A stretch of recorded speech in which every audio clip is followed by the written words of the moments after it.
আমার দাদু ভাইয়েরা কবরে এই হালটা আমি আপনাদেরকে মাঝখানে শেয়ার করে দিলাম যে কবরে প্রশ্ন করা হবে, মুনকার নকির কবরে আসবে। আপনি যদি বলেন না বন্ধ করে দিলাম, ভাই বহুত বন্ধ করেন না, জমিনে আইছে কেউ টিকা থাকতে পারে নাই। ফেরাউন আইছিল টিকে থাকতে পারে নাই, নমরুদ আইছিল বন্ধ করে দিব সব পারে নাই, আবু জাহেল আইছিল পারে নাই, আবু লাহাব উতবা সাইবা সবাই চাইছিল আল্লাহর নবীকে দুনিয়া থেকে সরাই দিতে পারে নাই। আমার নবীজির দ্বীনের আলো কিয়ামত পর্যন্ত জ্বলবে, ঠিক কিনা বলেন? ইসলামের আলো কেউ বন্ধ করতে পারবে না। ইসলাম যারা মানবে তারা পরকালে জান্নাতে যাবে, যারা নবীর কথা মানবে না তারা জান্নাতে যেতে পারবে না।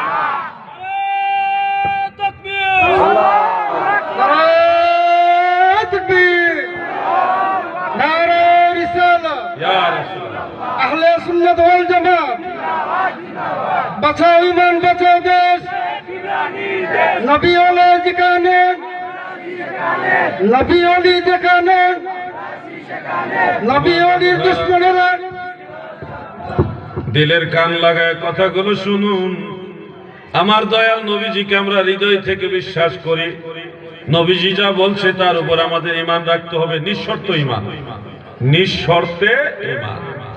আল্লাহর হাবিবের কোনো কথা মানলেন, কোনো কথা মানলেন না, এটাকে ঈমানদার বলে না, সুবিধাবাদী বলে। আল্লাহর রাসূল যা বলছে তা নিঃশর্তে মানতে হবে, এটাই হলো ঈমান। আর আমরা অনেক কিছু দেখি না, কিন্তু না দেখলেও অস্বীকার করার কোনো সুযোগ নাই। যেমন বাতাসও তো দেখি না আমরা, বাতাস দেখি। অক্সিজেন দেখেন আপনারা, অক্সিজেন আমরা দেখি না, কিন্তু আমাদের প্রত্যেক নিঃশ্বাসে নিঃশ্বাসে আমরা অক্সিজেন টানতেছি। বাতাস দেখি না কিন্তু নিচ্ছি, অনুভব করছি। অনেক কিছু দেখা যায় না কিন্তু অনুভব করা যায়। কবরের আযাব কেমনে বুঝবেন? কবরে যে আযাব হয় এটা কেমনে বুঝবেন? কবরস্থানের কিনারে গরু যদি আপনি খুঁটি দেন, যদি দেখেন গরুটা এক জায়গায় দাঁড়ায় না, কখনো এখানে কখনো ওইখানে ছটফট করতেছে, তখন বুঝে নেবেন এই গরুর আশেপাশে কোনো না কোনো কবরের মধ্যে আযাব হইতেছে। গরু কবরের আযাব টের পায়। মোরগ ফেরেশতাদের উপস্থিতি টের পায়, যার কারণে শেষ রাইতে ফেরেশতার উপস্থিতির এটা জানান দিতে মোরগ মানুষকে কুক আল্লাহর তাসবিহ পাঠের মাধ্যমে জানান দেয়, আসমান থেকে জমিনে রহমতের ফেরেশতা নাজিল হয়েছে, তোমরা সবাই উঠো। মোরগ ফেরেশতাদের উপস্থিতি টের পায়। ঘরের মধ্যে জিন ভূত এগুলি আসছে নাকি আসে না এগুলি বিড়ালে টের পায়।